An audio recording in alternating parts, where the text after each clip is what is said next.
In everyday life, we ask a lot of questions.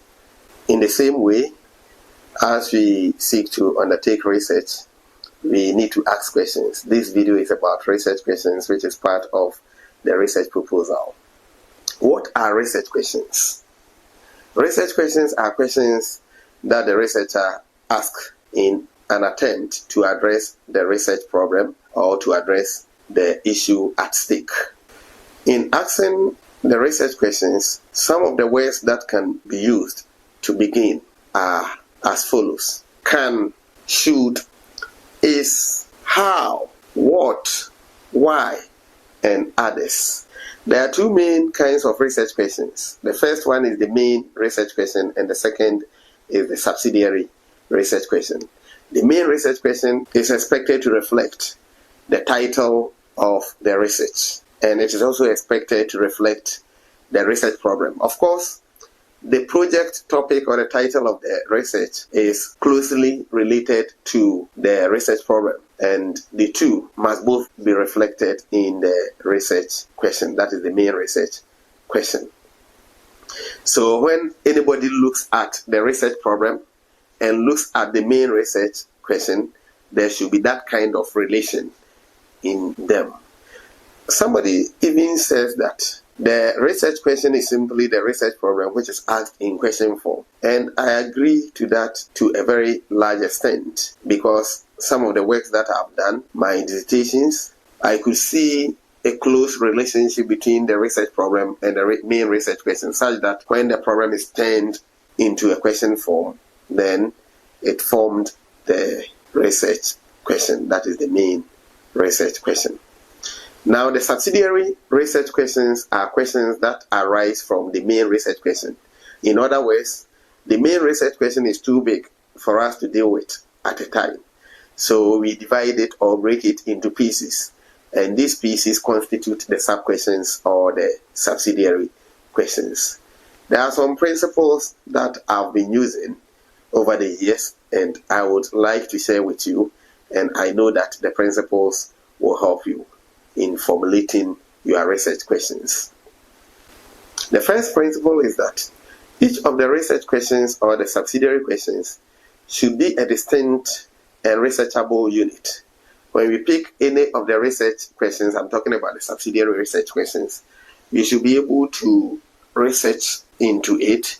It should be something that is independent, yet dependent. Independent in the sense that it can stand on its own as a unit that may be discussed or may be dealt with in a chapter or a section of the work, and dependent in the sense that we need to add it to other sub-questions for us to have a complete whole.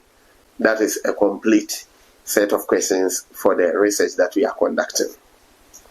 Number two, sub-questions must directly contribute to addressing the main research question. So as you are asking your research questions, ask yourself, how is this one contributing to the research that I'm conducting? Is it really helping me to address the main research question? If not, then it is not a good one. You have to leave it and formulate another. Number three, all the sub-questions put together must address the main research question without omission or redundancy. So the point is that we have the main research question, we have subsidiary questions. So in the project, we are going to answer the subsidiary questions. When we put all the answers together, it should not give us something that is more than what we expect from the main research question. It should not also give us something that is less. So there shouldn't be redundancy and there shouldn't be omission. All the answers from the sub-questions put together should be equivalent to what the main question should give us, without giving more or giving less. Number four, subsidiary questions should be structured in sequential manner. They should not be written anyhow. One should lead to the other, and the other should lead to another.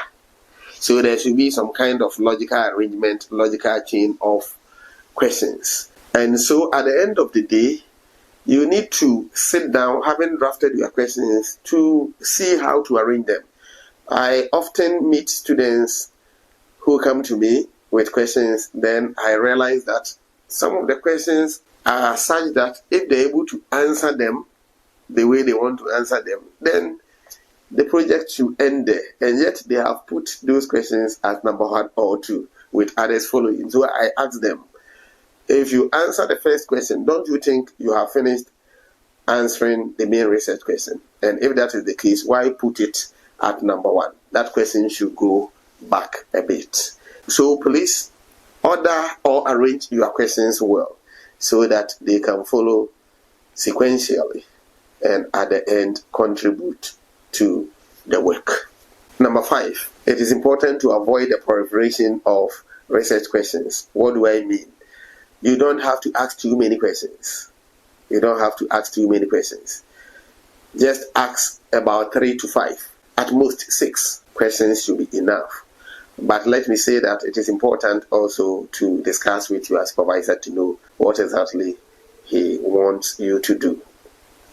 Number 6, whether writing the main questions or the subsidiary questions, it is important not to ask narrow, vague, or broad questions. Avoid too narrow questions, avoid too broad questions, avoid vague questions. Also, avoid questions that can be answered by yes or no.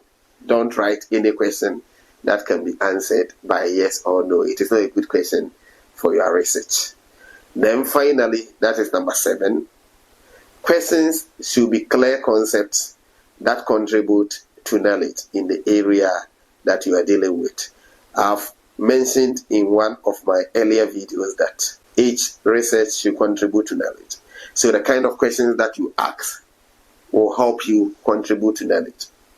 So you have to ask the questions in such a way that if you're able to answer them, then new knowledge can be added to what we have on the subject matter. Now, having said this, let me give an example.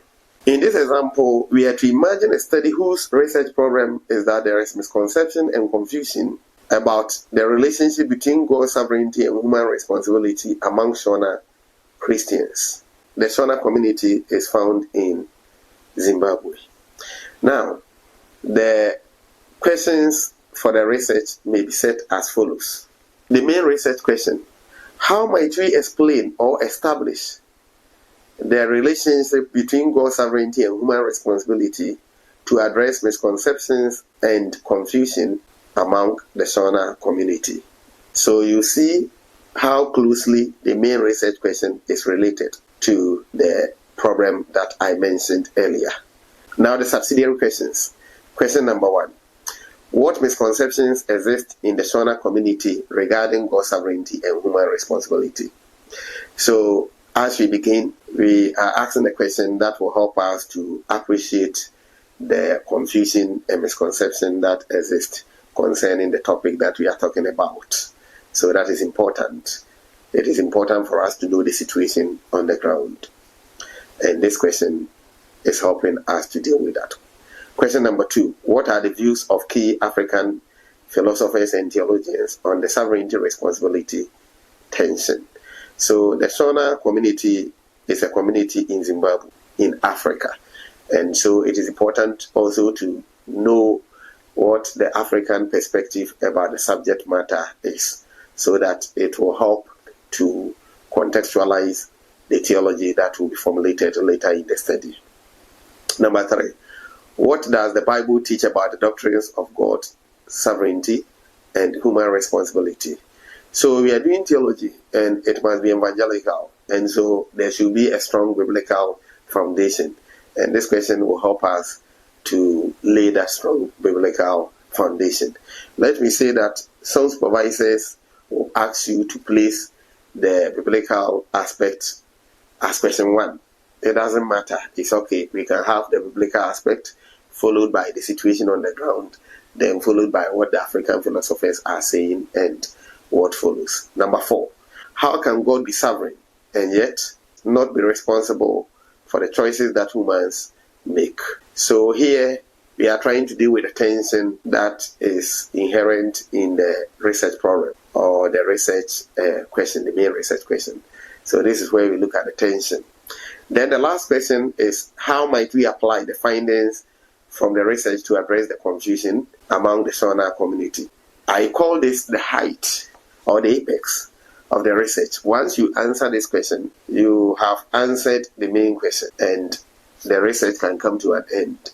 So as I said earlier, you cannot send this fifth question, how might we apply the findings from the research to address confusion and misconceptions among the Shona community, to question 1. If you do that, then the question is, if you have really answered this, why do you continue? So it is necessary or important for you to arrange them sequentially.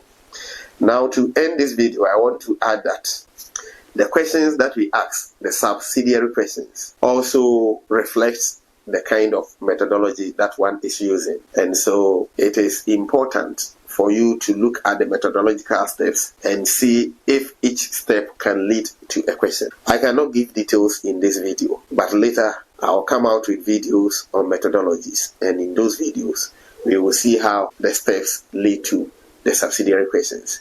God richly bless you. Bye for now.